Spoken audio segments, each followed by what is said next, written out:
Good afternoon and welcome to the 2023 Within Health Summit. My name is Jamie Singletary and I am going to be your moderator for this conversation. I am very excited and very thrilled to be hosting this session with three very special individuals who are pioneering their ways through mental health with some very extraordinary techniques. So it is my pleasure to welcome you to Reshaping Narratives, Trailblazing Mental and Behavioral Health Innovations. I have Hana Walsh, Metta Artest, and Abhilash Patel. And I would like to start with Hana, if you would just introduce yourself to us, please. Absolutely. Thank you, Jamie, and Within Summit here for inviting me to this panel. My name is Hana Walsh. I am the CEO of Ootify. Ootify is a digital mental health platform that uses digital tools such as AI, AR, VR, to navigate users to evidence-based mental health care. Thank you. Abhilash Patel. Hey everybody, thanks for joining us today. My name is Abhilash Patel. I'm a co-founder of Within Health. We provide remote care for people suffering from eating disorders across the country at higher levels of acuity. And last but not least, Metta Artest. Yes, how you doing? I'm Metta World Peace, also partner with Hana at Ootify, and been involved in the mental health space for quite some time, since 2011 and even beyond. And I'm really excited to be a part of the community. Thank you so much. So we'll start with you, Metta. Could you share your journey and what inspired you to advocate for mental health? Yeah, I think my journey, it started with just figuring out how you can help families. There was so many times where athletes' families was going through a lot, and then we couldn't really figure out how to help our own families, let alone we were helping lots of other people. And, you just see athletes always give other people jobs that's not necessarily family or blood related. So from that perspective, how do you help your own family? So a lot of athletes are struggling with that because also receiving backlash for, helping hanger-on, as they would call them, and things like that. But in the sports world, I think it's a positive thing to want to help people, right? So just from that perspective alone, you want to continue to do good, even through crisis, even through adversity, and that all just stems from being an athlete. Thank you. And I love that you mentioned your role and your platform as an athlete, because I think when you have a platform and you have so many people watching every single move that you make, it's only natural to feel some type of nervousness, some type of anxiety, and wondering, what am I going to do next? So to have that space and to be able to use it for something as so important as mental health, I think is amazing. Hana, I wanted to go over to you. As the CEO of Ootify, you're involved in cutting edge mental health technology. Can you tell us about some of the most promising technology innovations revolutionizing mental and behavioral health?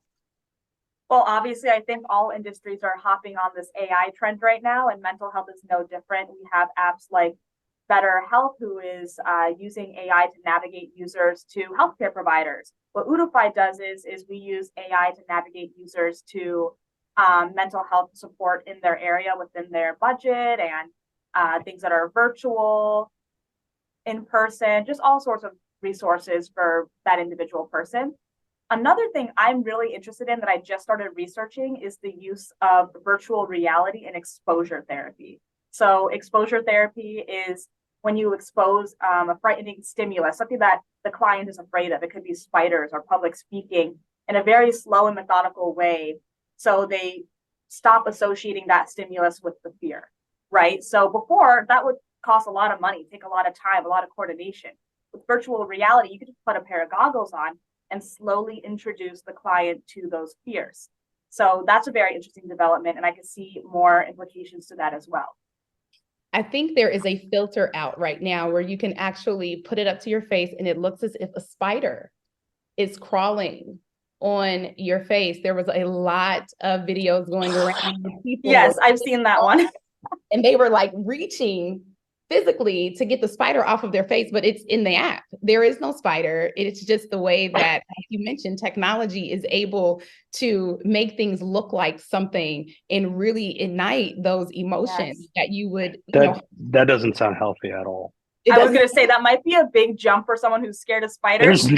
There's nothing healthy about that. It was a big jump for me. I don't even have a fear of spiders, but But it just speaks to the technology in the days and age that we are right now. It's one of those where it's like, if you think about it and you can create it, right? Technology has definitely given us that platform. Abhi, I want to go to you. Within Health is advancing remote eating disorder treatment. How have telehealth and remote care, shaped the behavioral health landscape? That's a strong question. Thanks, Jamie.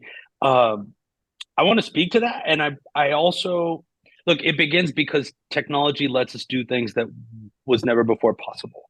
Uh, with people who suffer from eating disorders, there's millions and millions of people that just don't get the care, right? There's not enough clinicians and there's not enough care across the country. So the whole premise was to get care to people wherever they might be. What's really cool about you talked about remote patient monitoring, right? We can do nursing and physio checks remotely. We can do labs now with rapid turnarounds and doctors to request the labs. What's cool about what Hana said, it's like there's multiple kinds of exposure therapy, and when people are recovering from eating disorders, what's extraordinary is that it triggers all the other sort of mood, anxiety, and other potentially co-occurring disorders that are there too. So exposure therapy is really important with regard to what we do. It used to be that you had to go to a place and then sit and have someone there sit and physically eating with you. Now what's kind of amazing is that we can actually put the food in the family's home or in your pantry or in your fridge or whatever, and we'll sit and eat with you there, and we could do exposure therapy remotely with actual food. And then we can even use, to Hannah's point, right, VR and AR to put you in that situation where you might be in a restaurant and triggered by what's going on the plate or what's going on the food, or I might actually be able to go through the process sentiently of what's it going to feel like with pizza in front of me. Like there's all sorts of things that we can do now that are kind of extraordinary when done in an environment where someone feels safe, right? Can we make someone feel safe enough, whether that's in a group or whether that's with extraordinary clinicians? Can we give someone like the space to feel safe so that they can now be vulnerable and we can work together to let them heal? I love that. I think when we think about mental health and how far we have come in terms of its acceptance, stereotypes, stigmas associated with mental health, did you all ever feel or did you ever think that technology would be accompanied with mental health care? This question always makes me laugh because I actually went to college for psychology with the idea that here's a job where a robot can't steal my job. And now I'm developing robots to steal my job. So I think it's quite ironic and comical that technology is playing such a huge role in an industry that we primarily view as like an emotional, humanistic, human first industry. Of course, I think that there are potential issues with this, right? If everything becomes digital, are we going to lack that human connection? Are we going to forget about the emotion? Is it going to make it worse? I don't really know. I'd love to hear Metta and Abhi's thoughts on that. What do you think, Abhi?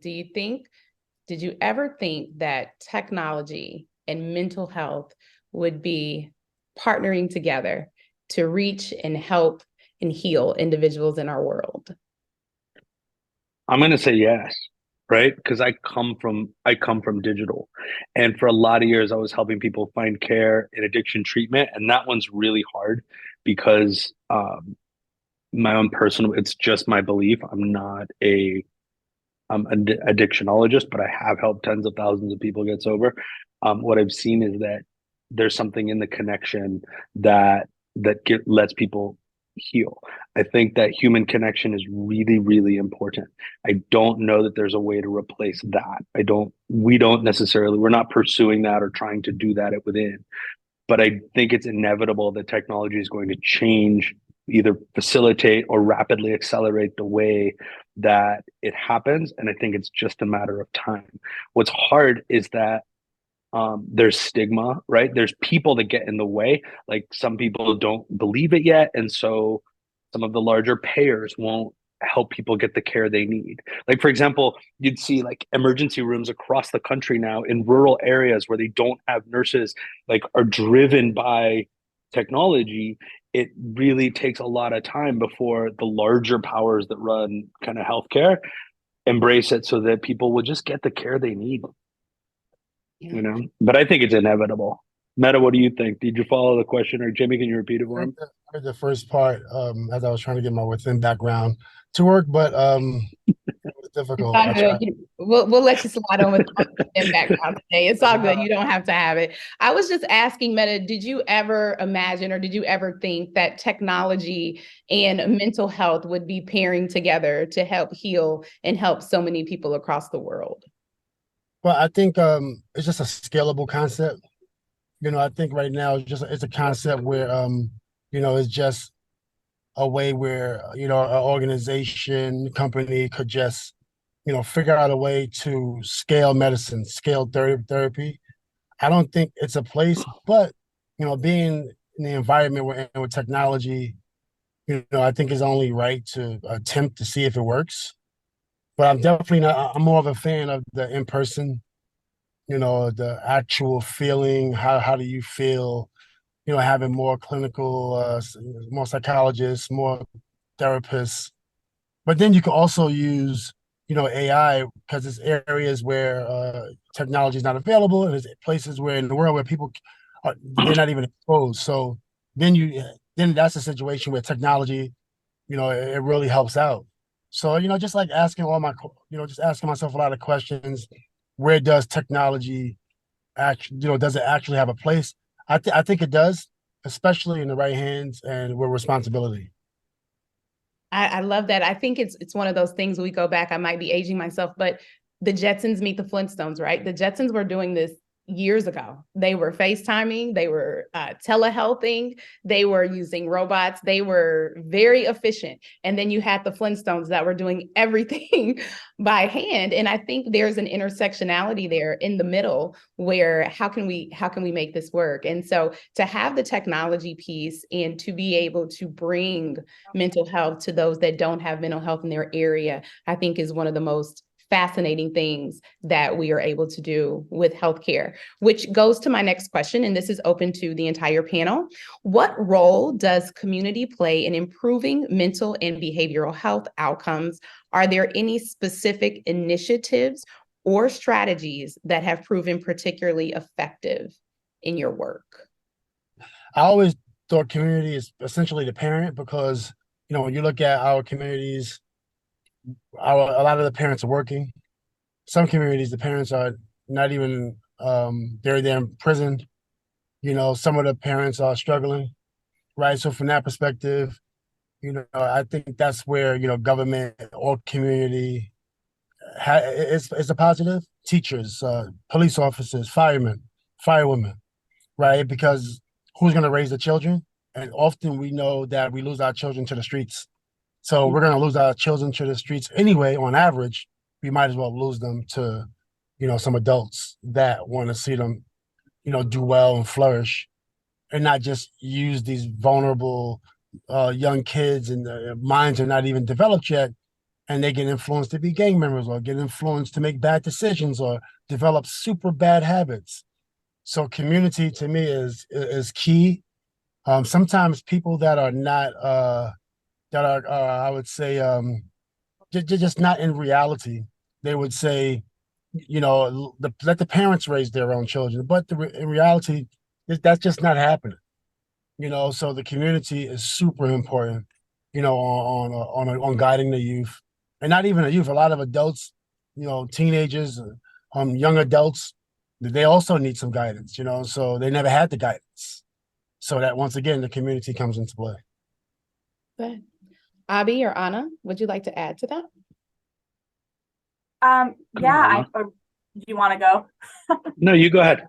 I'll I was jump going in to say, yeah, kind of going off of Meta too, I think it is more of a systematic thing too. So how accepting is the workplace in your community or your schools in the community of mental health? I have a very vivid memory. I've struggled with anxiety my whole life.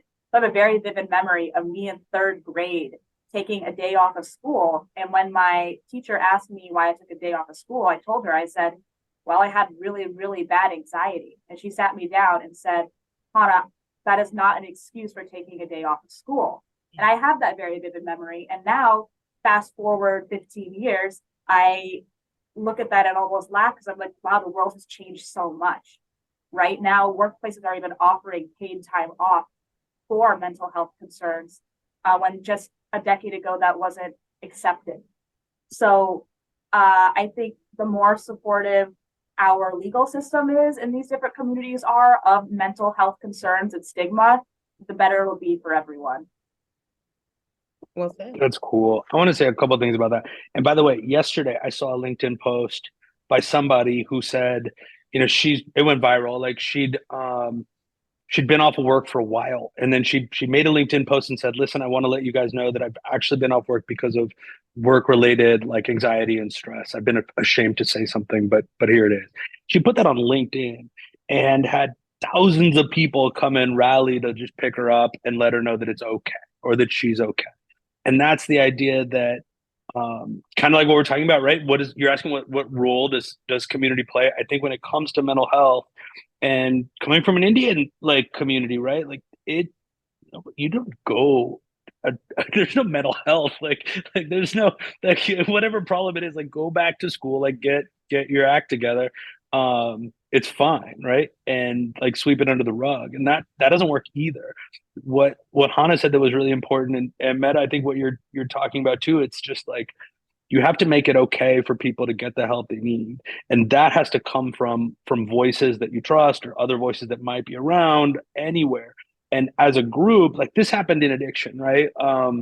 It used to be that it was the person's fault if you were addicted to whatever. Now we know, and it's far more common, and society's a lot more open to it, that it's not a problem with the person. Like it's a sickness, it's an illness, it's a disease, and we treat it as such. It's a medical thing, and you get the care you need, and hopefully you find recovery. The lights come on, and you'll have an extraordinary life.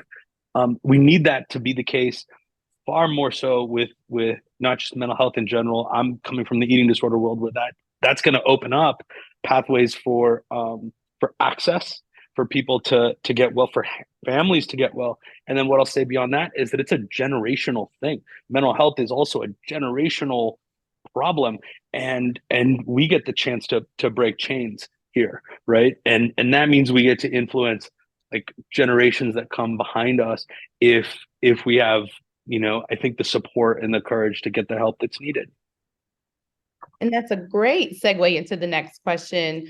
Mental health stigma, right? So we all know there are these stereotypes and stigmas associated with just the word mental health, but mental health stigma can be a barrier to seeking help. How can we collectively work towards destigmatizing mental and behavioral health issues? And what role can each of you play in that effort? Yeah, I think destigmatizing, I think over the last, I would say, 12 to 15 years in sports, things changed.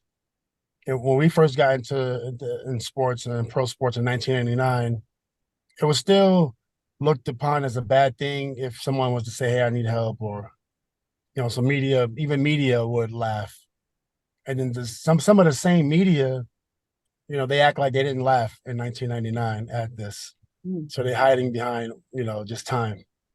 But from that perspective, I think since I came out in 2010, just I wanted to just let people know it's okay, right? To feel depressed or have anxiety, and people know about it, and I wanted people to be able to relate, because then when you're playing sports and you're going back into the just kind of civilian life, friends, new city, new neighbors, you see a lot of people struggling, right? So how can you help them, because you don't have the capital?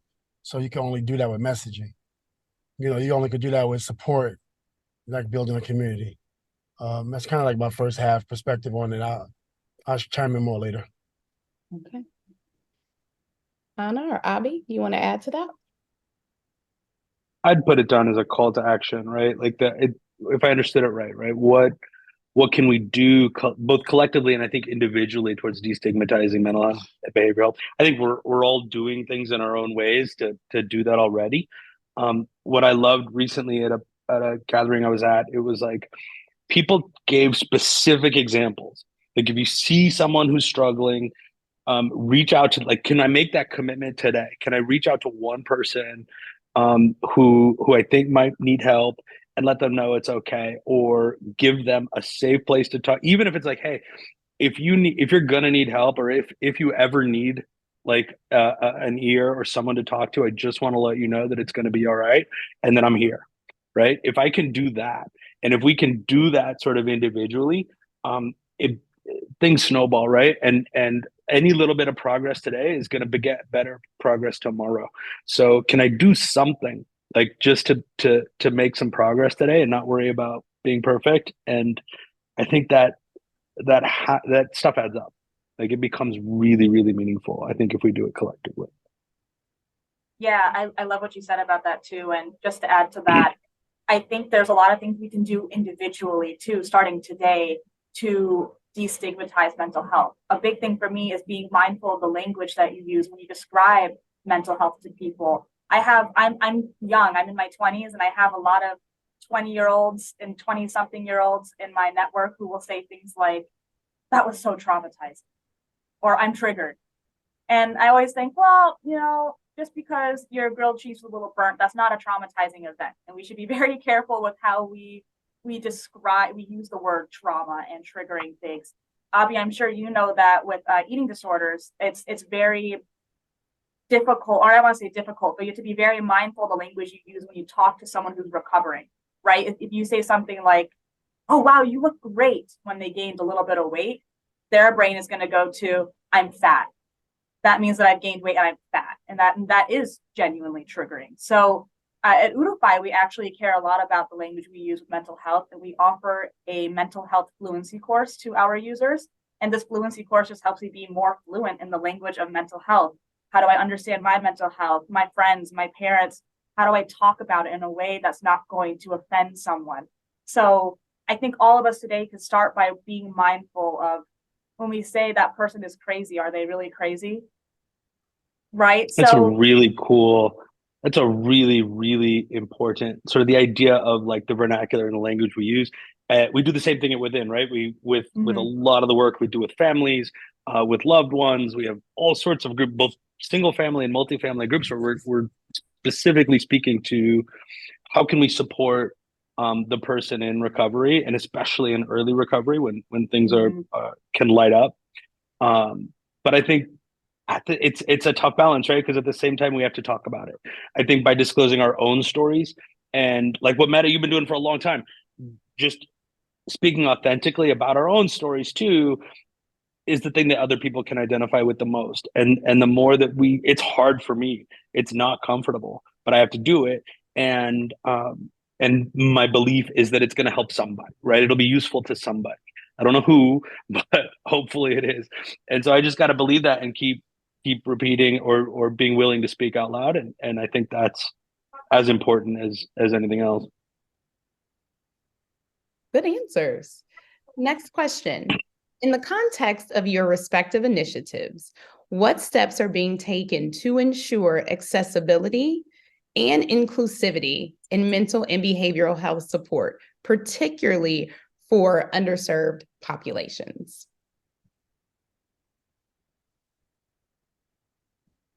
I want to let one of you guys jump in first. Okay, I can kick us off. So I think Ootify, just as a whole, right, is the point of it is to make these resources more available to people. We do have internal resources, but our goal is to navigate users to external resources that are affordable to them, that are nearby, that give them options. So we have everything from therapy and counseling to self-directed activities like meditation and journaling. So we try to tailor to a wide audience there. I also think that we try to lead by example with the inclusivity part. We have a very diverse group of people that are working with us, and we try to keep that at the forefront of the decisions that we make. Is like, how can we make this the most inclusive for everybody? And of course, it is an app. Apps make things a lot easier for people to access. And yeah, those are just a few ways. I'm sure Metta can also go off of that too, considering he works with Ootify. Yeah, absolutely. Thank you. Yeah, what really drew me, to a platform like Ootify, one, they really recognized the work I was doing in mental health for years. So that was really cool to see. Kind of the first company I started really working with. And then the message was, how can we take a holistic approach and agnostic approach in healthcare? So things like buddy type stuff, finding a friend, maybe different forms of therapy, not being opposed totally to medication, but not only depending on, medication. And, platforms could essentially direct people, which is something we wanted to do. We wasn't really thinking about the actual profit and different things like that when we launched this company. It was about the person. Obviously, as we grow into the company, we want to create these models, but initially it was about, okay, how can we help people? Because not enough people, everybody's so different. It might be a different reason why, a person A is depressed versus person B. And then sometimes depression can lead to actual chemical reaction, if you go into a deep or dark enough space. So just being able to use platforms to be kind of take an agnostic approach per person, which is kind of hard, but the more you can take that approach, I think the better.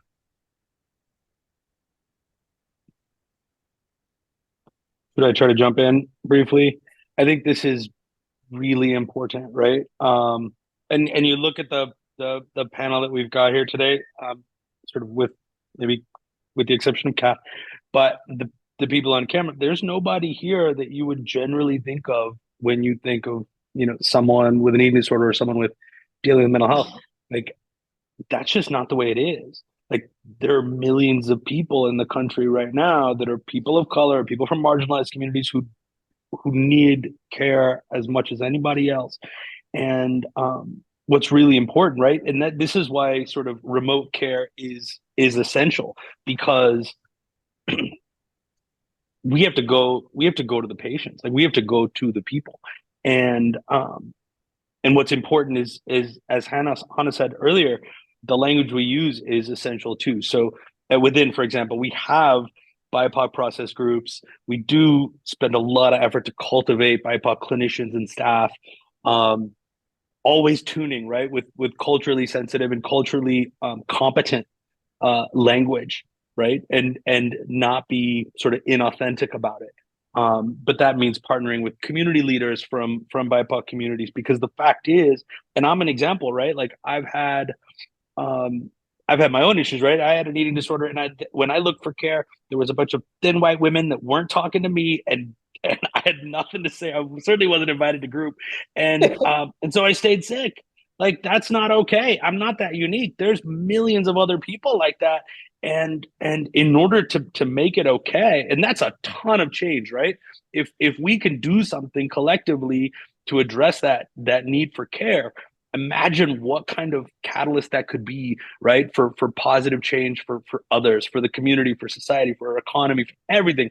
And so that's why this becomes so important, right? For us to not just cultivate staff and cultivate clinicians who come from our cultures, but also promote it in every way we can, both in treating diverse populations, right, and training everywhere we can, going everywhere we can through community leaders, or anyone else, organizations, to just make it okay, right? And the more we do there, I personally believe that the worse it gets, right? And for the people who are most marginalized, when the lights come on, when you allow that person to heal, that person can do so much more, right? Good. Like, the amount of good that's possible that can come from this person is, I think, extraordinary. right? It can be proportional, and the impact that person can have can be so much more. So that's why it's so important that we go and have that kind of purpose aligned with our work. And if I can make a quick connection too with just technology and this idea of accessibility and inclusivity, not to get too data focused, but there is data supporting that women do not get treated the same as men when seeking mental health care, that people of color do not get the same level of care, right? Like, we have this research, we know this is true. Having something like AI navigate through those resources eliminates the implicit bias of a human when doing that. So in a weird way, as much as yes, we could see some of the negative outcomes of maybe having technology replace human interaction there is the elimination now of implicit biases, of decision paralysis, all these things that maybe there's some human error with. So I think with Ootify too, right, I'm hoping that there is someone in their home who is scared to go out and seek care to someone because they're afraid of the judgment, the prejudice. And they can say, well, now I feel safe to do this from the safety of my home, trust technology to navigate me to that resource, and not feel judged or discriminated against. And I would like to elaborate on that question. And Abby, I'll throw this to you. Being a part of Within and creating an intentionally remote program to serve individuals with eating disorders, have you found that being able to go to them per se, remotely, virtually, has been a breath of fresh air as it pertains to making services available to the community? I don't know if this answers the question. I mean, obviously, right? I believe in it, right? Because I know this would have been great for me way back when, and I know that there are people who just can't leave their lives and get to care. There was no other option for people who are, I mean, even maybe at light levels of acuity and not as sick as others, all the way to people who are extraordinarily ill. I think for me, if I think about, like, I guess, is it a breath of fresh air? I think is that what you're asking? Like, is it to be able to go to these people? Yeah. Look, the thing that I always come back to, right? Sometimes we're in the work. What I come back to are we have this channel called Wow Moments, and you see what happens when someone's given permission to not be okay and they start healing, right? What happens? And when I see I use it flippantly sometimes when I say the lights come on, but when you see an adult who hasn't eaten with their parents for 30 years now has the courage to sit down and eat with their parents, or someone who has not had a birthday cake in 30 years has the ability to love themselves enough to let them have a piece of cake, and feel loved, like, before, during, and after that. I know we're on the right track, right? And these are people who, again, would not have been able to leave their lives because maybe they have kids, or maybe they have a job, and if they left their job, they would lose their health insurance, so they can't do anything except feel the shame or the isolation, the loneliness, because the world gets so small when you're in that illness. But to allow someone to feel relief, right, from that, and not only relief, but then to turn that into a sense of purpose, where they realize that they're here for a reason, and they get to align with whatever that reason is that resonates for them, to go on their path. That's why I know that it comes through human connection for us, but that's why I know, like, we have to keep pushing through whatever adversity there is to continue to do this kind of work, because I believe there's a lot of good that will come. Right. As pioneers and thought leaders in this field, what message of hope or encouragement would you like to share with those facing mental and behavioral health challenges?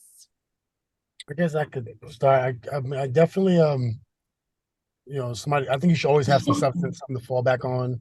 I think often we get caught up in our work. It could also get caught up in depression or crisis, but I would say try to always have something to fall back on. Sometimes we forget to figure out, well, what is that thing of substance? It could be going to the beach. It could be just going for walks in the forest. If you live in a different type of areas, being around trees, being around friends, being around family, meditation, singing bowls, self time to yourself. What is that thing you can fall back on when you need it? Because as we know, money and materialistic things, you can't always fall back on that. So I always try to identify that for myself. And stargazing for me, that's something I like to do. That's something I know I could always fall back on. If I need to realign or if I need to get some inspiration, for the future. And things like that. I also explore with a singing bowl. 'Cause I often I was doing therapy a lot, but I wanted to switch it up a little bit, and I evolved a little bit. So meditation, got into singing bowls. That was something that I really believe in. Got into chakras, different things that I could empower myself with. Drawing used to be one of those things. I did try to major in art briefly. So when I got older, I thought art was going to be something that could keep me focused, through crisis. So, just finding that one thing, or maybe it's multiple things that you could fall back on when you feel like you need, when you feel like maybe you don't want to talk to a therapist today, or maybe a session is not today, maybe a session is tomorrow. It could be a variety of things, but having something to fall back on, I think is key. I like that. Hana? Yeah, so when it comes to hope or encouragement, I'm just thinking a lot of, honestly, my own story and looking at all of you here, all of your stories too. None of us are here by mistake. None of us just started a mental health company because why not? We were bored one day. Abhi already talked about how he had his own eating disorder. Metta, we all know his story with, his mental disorders and the NBA. And then I myself struggled with mental health all throughout my teen years and then became an entrepreneur in the mental health space by 19 years old. Jamie, I don't know your story, but I'm sure it's the same thing for you. I have.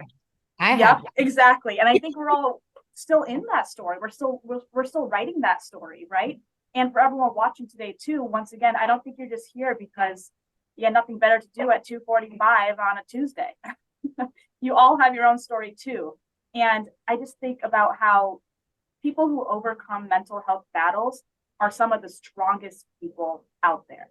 When we see all these super successful people in the world, Oprah, Bill Gates, and Elon Musk, they all have the most traumatizing stories. And that's not a coincidence.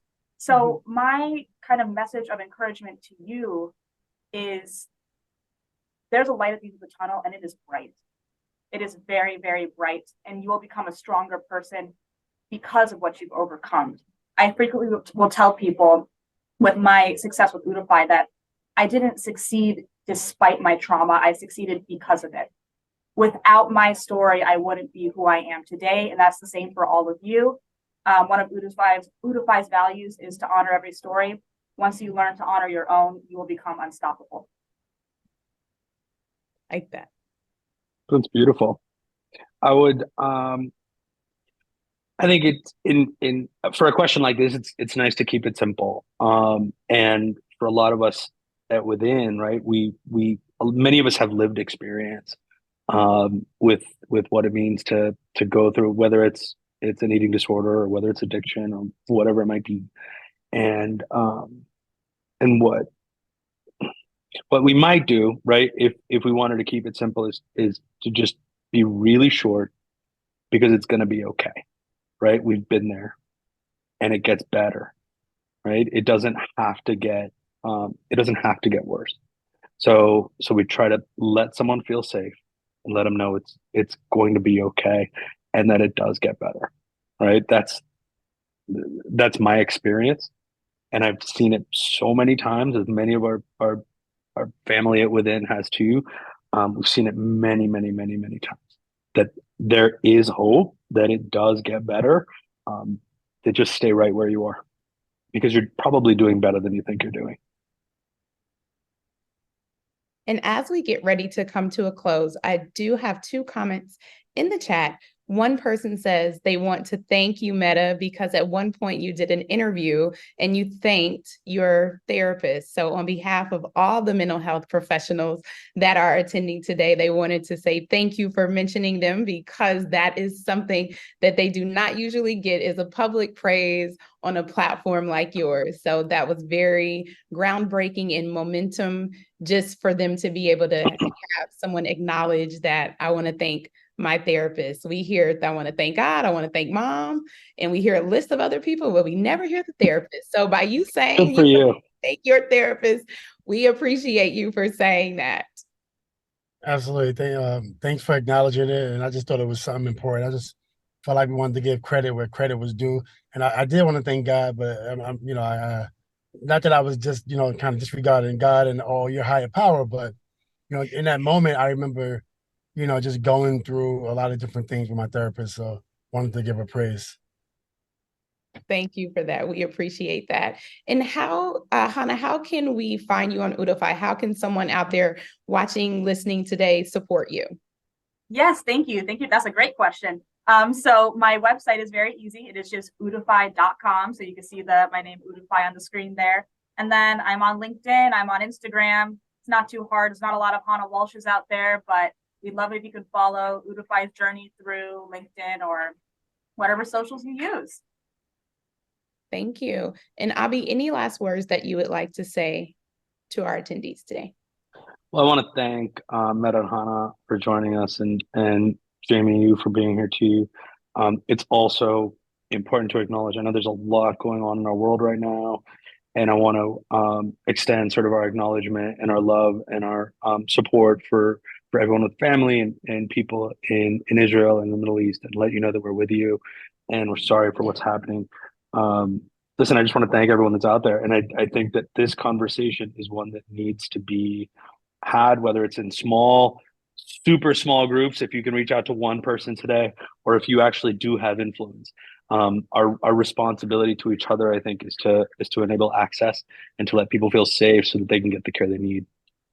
And you may not know where it's coming from. You have no idea what it looks like, because all sorts of people may be sick, and it's really hard to see. So that's why it's all the more important that you allow people to feel safe and be open to it.